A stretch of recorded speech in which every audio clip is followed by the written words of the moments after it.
अब यहाँ पर ये सिलसिला शुरू होता है कि आप अब वहाँ पर तवाफ़ के लिए जा रहे हैं। अब तवाफ़ करना क्यों है, क्या है, किसके लिए है, ये समझना है। तो सबसे पहले जब हाजी लोग हज करने जाते हैं तो जाहिर सी बात है किसी चीज़ का हासिल करना बहुत ज़रूरी होता है। इल्म को हासिल करना बहुत ज़रूरी, जाहिर सी बात है। अगर हमको कोई चीज़ मालूम होगी तो हर चीज़ को करना हमारे लिए क्या है, आसान हो जाता है। अल्लाह ने फरमाया व अतिमुल हज्ज वल उम्रत लिल्लाह, कि तुम हज को मुकम्मल करो अल्लाह की रज़ा के लिए, हज और उम्रा के लिए। तो सबसे पहले अब हज का तरीका क्या है, अब ये समझना है। देखिए इसमें हम लोग क्या समझते हैं, कुछ लोग जाते हैं 40 दिन के लिए, 30 दिन के लिए जाते हैं लोग, एक लंबा टूर होता है। लेकिन हज सिर्फ कितने दिनों के नाम है, 9, 10, 8, 9, 10, 11 और 12, ये 5 दिन है। कितने दिन है, 5, 8 जिलहिज्जा, 9 जिलहिज्जा, 10 जिलहिज्जा, 11 जिलहिज्जा और 12 जिलहिज्जा। कितने दिन का है हज, 5 दिन। अब सबसे पहले हमको क्या करना है, देखिए यहाँ पर जब हम लोग निकलते हैं तो सबसे पहले जब हम मक्कतुल मुकर्रमा पहुँचे, अपने मकाम पर पहुँच गए, अब मकाम से सबसे पहले हम जाएंगे कहाँ, मीना। कहाँ जाना है हमको, मीना। यहाँ पर पहुँचने का वक्त जोहर से पहले हमको यहाँ पर पहुँच जाना है। कहाँ पहुँचना है, मीना में। मीना में कब पहुँचना है हम लोग को, जोहर से पहले यहाँ पर पहुँचना है। अब हमको यहाँ पर, ये कौन सी तारीख है, ये 8 तारीख है। कौन सी तारीख है, 8। आप देख रहे हो ऊपर पहला दिन 8 जिलहिज्जा, जोहर की नमाज से पहले हमको वहाँ पर पहुँच जाना है। अब यहाँ पर हमको 5 वक्त की नमाज अदा करना है। कौन कौन सी, जोहर, असर, मगरिब, ईशा और फजर। बोलो कौन कौन सी नमाज है, जोहर, असर, मगरिब, ईशा और फजर। ये 5 वक्त की नमाज हमको यहाँ पर अदा करना है। ये मीना, ये ऐसी जगह, यहाँ पर कोई ख़ास अरकान नहीं है, लेकिन यहाँ पर हमको क्या है, 8 जिलहिज्जा की ज़ोहर, असर, मगरिब, ईशा और फजर यहाँ पर हमको पढ़ना है। अब यहाँ पर जब जाए तो हमारे साथ बहुत कम सामान लेकर जाए, क्योंकि अब यहाँ से हमको पैदल चलना है। मक्का से मीना ये 3 मील के फासले पर है। आगे बात समझ। अब यहाँ से हमको पैदल चलना है, तो जितना हमारे पास सिर्फ ज़रूरत का सामान लेकर जाए, ताकि जब हम लोग चले तो वहाँ पर हमको क्या हो, सहूलत हो। आगे बात समझ रहे। तो कौन कौन सी नमाज़ें पढ़ना है मीना में,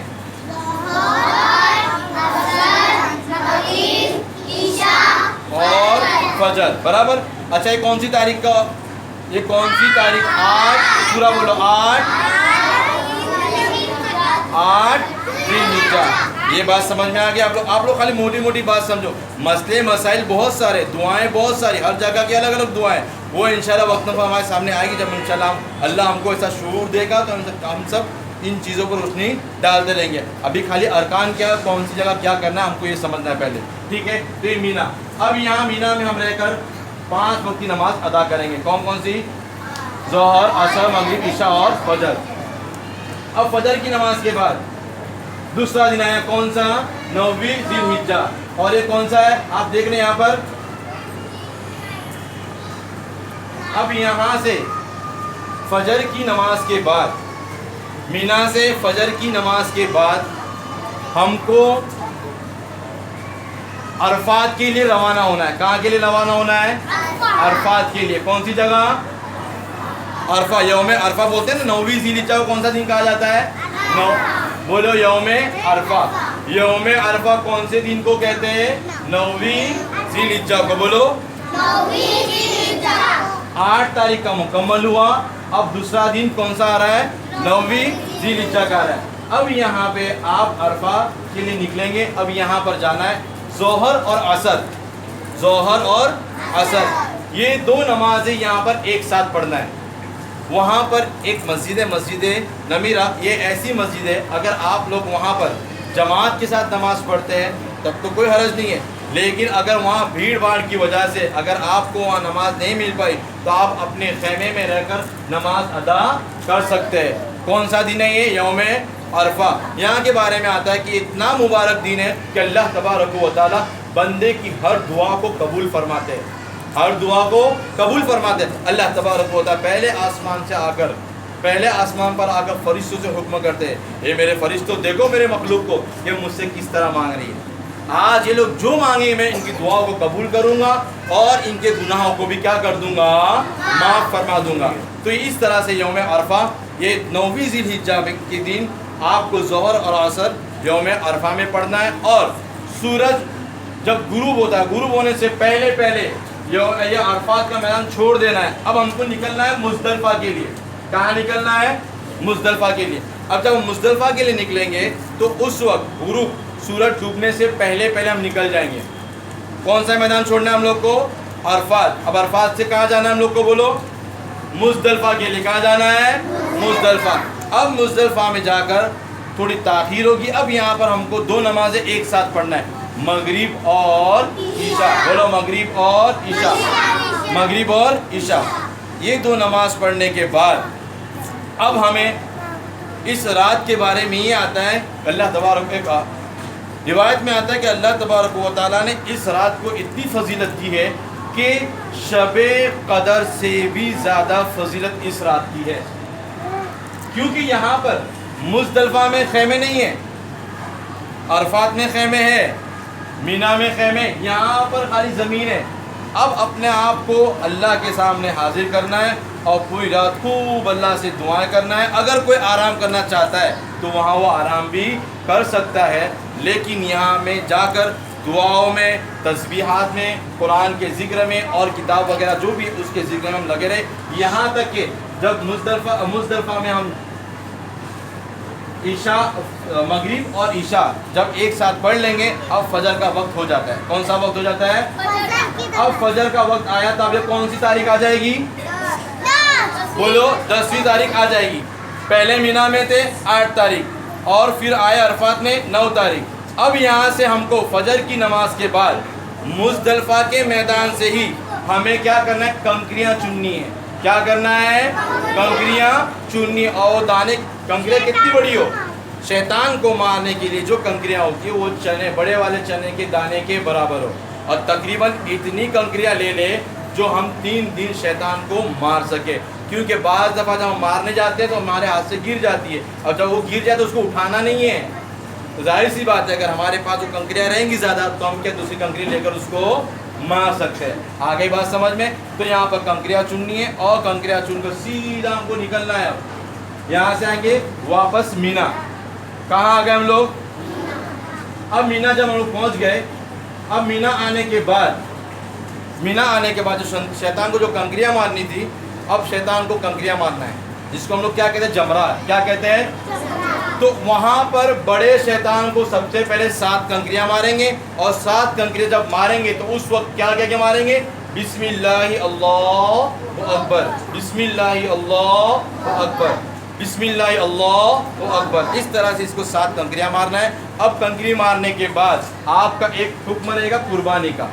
उसके बाद अब 10वीं तारीख आ गई ना, अब 10 तारीख को कुर्बानी करना है। हाँ, इसके अंदर एक बात याद रखना है, अगर हम अपने जानवर को ख़रीदने के बाद खुद हम ज़बह करेंगे तो ये अफजल है।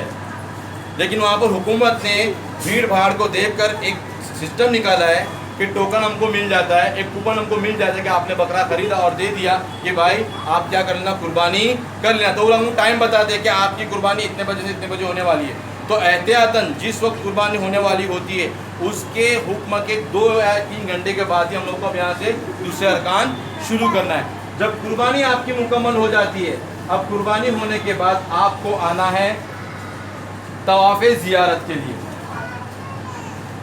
अब जब कुर्बानी मुकम्मल हो गई तो अब कुर्बानी मुकम्मल करने के बाद क्या करना है आपको? अब बाल काटना है। क्या करना है? बाल काटना है। अब बाल काटने का तरीका क्या है? 2 तरीके, एक तो कतरवाना और एक है हलक करवाना। हलक कहते हैं बिल्कुल बाल गंजा बोलते हैं जिसको, बिल्कुल बाल साफ़ करवा देना। ये बेहतर ये है कि आप बिल्कुल बाल को साफ़ करा लें। अब इसके बाद बाल कटाने के बाद अब अपने आराम को निकालना है, निकालने का गुस्ल वगैरह करना है। अब इसके बाद हमको क्या करना है? अब यहाँ से हमको निकलना है। ये सारी चीज़ें ना 10 तारीख की है।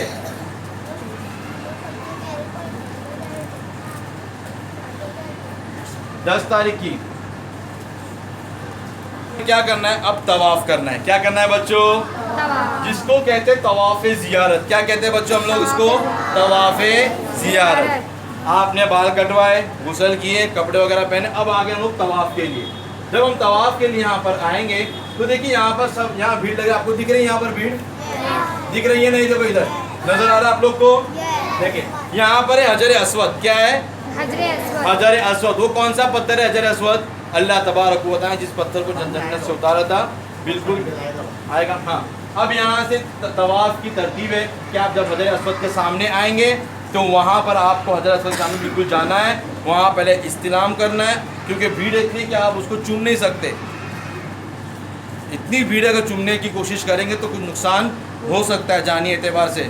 आगे बात समझ में? तो अब यहाँ पर क्या करना? इस्तिलाम। इस्तिलाम का तरीका क्या? हाथ इतने ऊँचे नहीं उठाएंगे, बल्कि अपने हाथों को यहाँ तक रखना है और हजर अस्वद के सामने ये बिस्मिल्लाह अल्लाहु अकबर, बिस्मिल्लाह अल्लाहु अकबर, बिस्मिल्लाह अल्लाहु अकबर। अब जब तवाफ़ करके आएंगे, एक तवाफ़ करके इधर आएंगे, फिर दूसरा तवाफ़ करके यहाँ आएंगे। जब भी हजर अस्वद के सामने आएंगे हम लोग को क्या करना है? बिस्मिल्लाह अल्लाहु अकबर।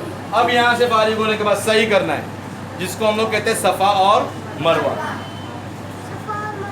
सफ़ा मरवा के लिए हम जब निकलेंगे, सफ़ा और मरवा अभी सहूलत के एतबार से एक ऐसी जगह बना दी गई है कि आप जब सफ़ा और मरवा के लिए निकलते हैं तो ऐसे चलने के बाद आपको थोड़ा ऊपर चढ़ना होता है। ऐसे चलने का आपको थोड़ा ऊपर जब चढ़ेंगे तो आपको थोड़ी थोड़ी जगहों में से क्या निकलेगा आप लोग को? वहाँ पर आपको खाना ए काबा नज़र आएगा। तो जब सफ़ा पर हम लोग पहुँच गए तो खाना ए काबा की तरफ,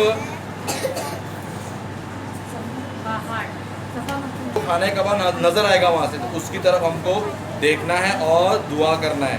ठीक है, आगे बाद उसके बाद हमको दुआ करना है। अब यहाँ से सफ़ा से पहले हम सफ़ा से शुरू करेंगे और मरवा पर क्या करेंगे?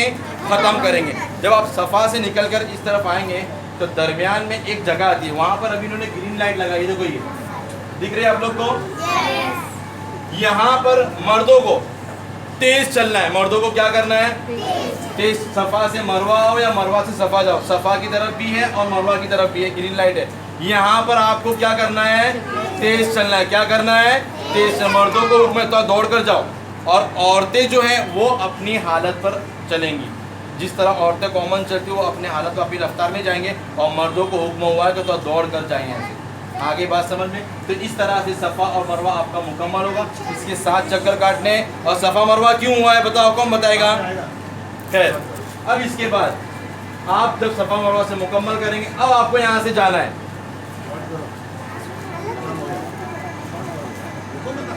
अब यहाँ से आपको जाना है मीना। मीना जाने के बाद आपने कंकरियाँ चुनी थी, बराबर। कंकरियाँ चुनने के बाद आपको सबसे पहले छोटे शैतान को मारना है, फिर उससे बड़े वाले को मारना है, फिर उससे बड़े वाले को। 3 शैतान है, ठीक है ना? अब यहाँ पर आपको इन 11 तारीख को पहले मारना है, तीनों शैतान को साथ कंकरियाँ मारना है। 11 तारीख मुकम्मल होने के बाद फिर 12 तारीख के लिए हमको मीना में ही रुकना है। मीना में रुकने के बाद अब 12 तारीख आती है, 12 तारीख को भी आपको ये काम मुकम्मल करना है। इस तरह से आपके 12 ज़िलहिज्जा के अरकान, हज के अरकान क्या हो जाते हैं? मुकम्मल हो जाते हैं। अब इसके बाद आप अगर सामान लेकर मीना गए तो आप फ़ौरन वहाँ से मक्का के लिए रवाना हो जाओ और वहाँ पर जाके हज विदा करो और विदा करने के बाद फिर अपने घरों के लिए निकल जाएंगे। और अगर कोई सामान लेकर नहीं गया है तो फ़ौरन सामान ले, फिर सामान लेकर वहाँ से निकल जाए। और किसी वजह से अगर आपने शैतान को कंकरियाँ नहीं मार पाए तो आपको बताया गया कि आप 13 तारीख को भी मार सकते हैं। आगे बात समझ में? तो इस तरह से हमारे हज के अरकान क्या हो जाते हैं? मुकम्मल हो जाते हैं। अल्लाह तबारक व तआला से दुआ करें कि अल्लाह तबारक व तआला हम सबको हज मकबूल नसीब फरमाए, अपने घर का दीदार नसीब फरमाए, और जो लोग हज के लिए गए अल्लाह तबारक व तआला उनके हज को भी कबूल फरमाए।